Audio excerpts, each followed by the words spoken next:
There are some things that cause you not to receive from God. There's one thing that causes you to be rejected by God in receiving the impossible blessing. Job knew about it. Job talked about it. Job said in Job 3:25, that which I fear came upon me. Whatever you fear, it will destroy you. Fear produces unbelief. The more fear you have, the stronger your unbelief is. When you is confronted with a situation and fear meets you there, you will never be able to receive the blessings that you're looking for that situation right there. You sit down and God says, I'm going to bless you with a house. And the first thing you do, you become very fearful of how I'm going to do it. God did not say you was going to bless your house. He says what? He was going to do it. So the fear should disappear. But we really don't.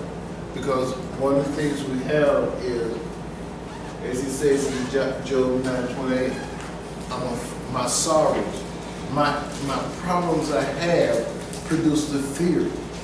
I won't be able to do it. I can't do it. I just can't do it. I don't know how I'm going to do it. I don't know how it's going to work out. I don't know what we're going to do. How we're going to do it. That's fear. Some of you all says, oh, God's going to bless me. I know He's going to bless me. And you keep on talking, sitting and jogging about what God can do, the words God can do. And you're only doing that because you're afraid that He won't do it. You're so afraid that what you ask God, God won't do it. That's why you don't trust God. That's why you don't believe in God, because you ask Him and you don't see it. And the reason why you don't see it, because you're not looking for it. It's strange. People can stand on a bus corner for a half an hour and never move. Stand right there on the bus corner and never move. Just stand there. Just like a statue, just stand there watching. And all of a sudden, they do this. Oh yeah, and then they start doing this. It's supposed to be here now. Where is that? Bus supposed to be here. Supposed to be here. He said it's supposed to be here at 9:30. It's 9:20. It's 9:29 right now.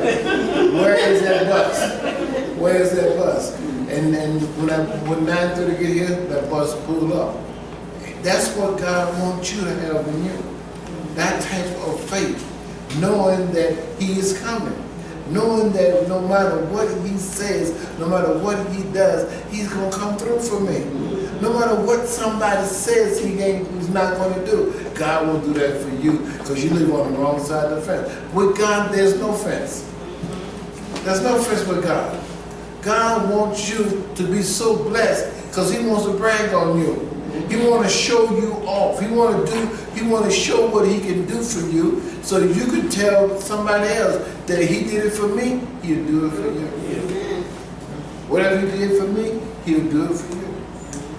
I came up through the ranks.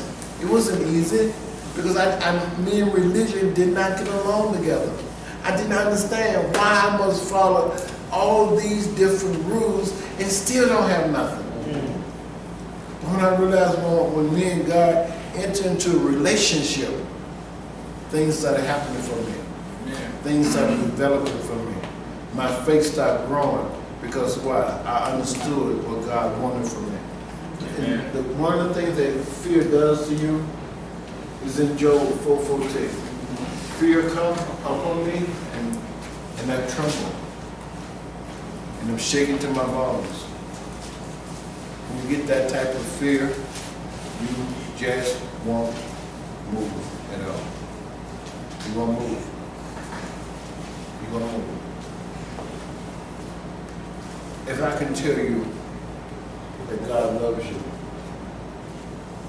you have to believe me. Because that's what I know. And how do I know it?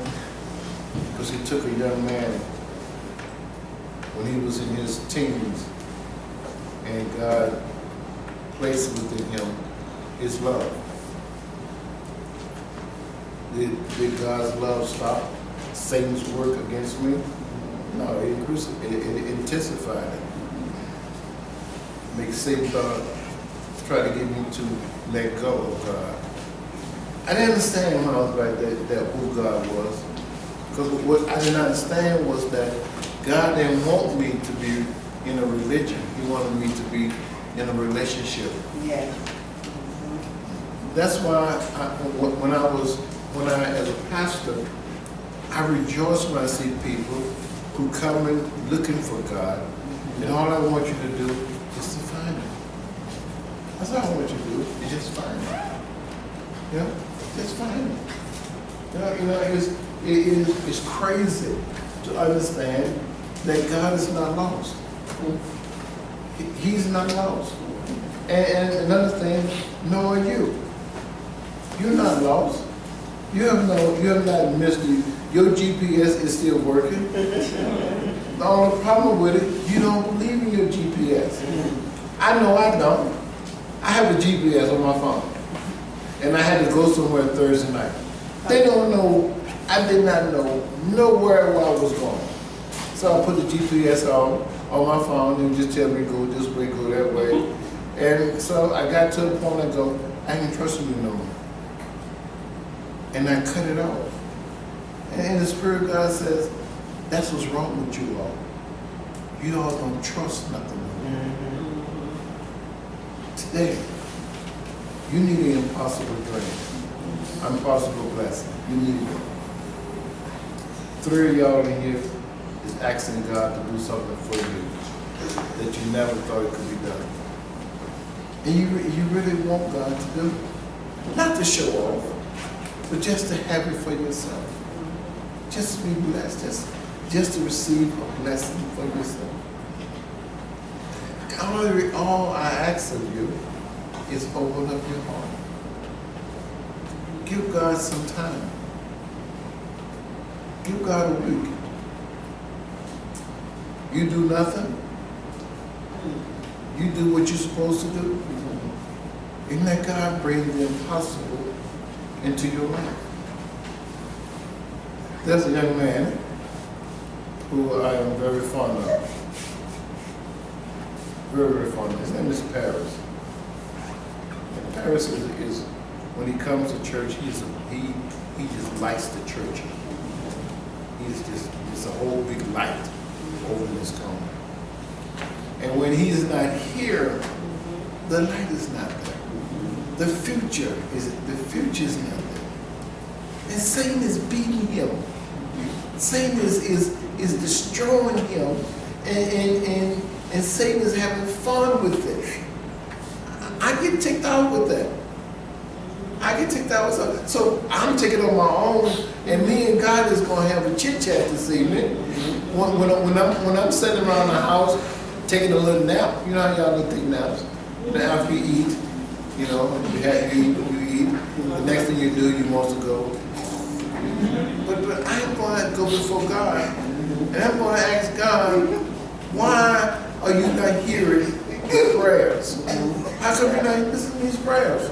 I don't understand you. You got to give me an answer.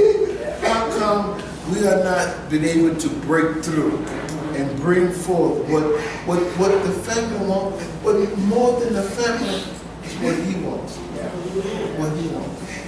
What He wants. I get frustrated with people. I get frustrated with folks struggling with sickness. He is an impossible person. He is in an impossible situation.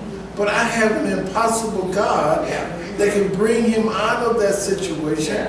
All I got to do is somebody got to stand along with Paris and say, come on, my brother, we're gonna break this thing down. You and I is going to break this thing down, and we're going to show the devil that no matter what what you thought you had, no matter what witch thought she could do, no matter what words was speaking over you, thought it was going to be manifested. I know a God who will put all of this stuff to rest. And so we're going to stop this foolishness and have God come and do what God can do. Sometimes you all is too slow for me. If I went on y'all, I'd be white-headed, long beard, wheelchair, waiting on y'all to decide to ask me, Pastor, can you help us? So I'm stepping into this on my own. Nobody's asking me, but I think Paris is asking me. I know he's asking me. I know he's asking me. So I know that for a fact. You know, a lot of things you do is good.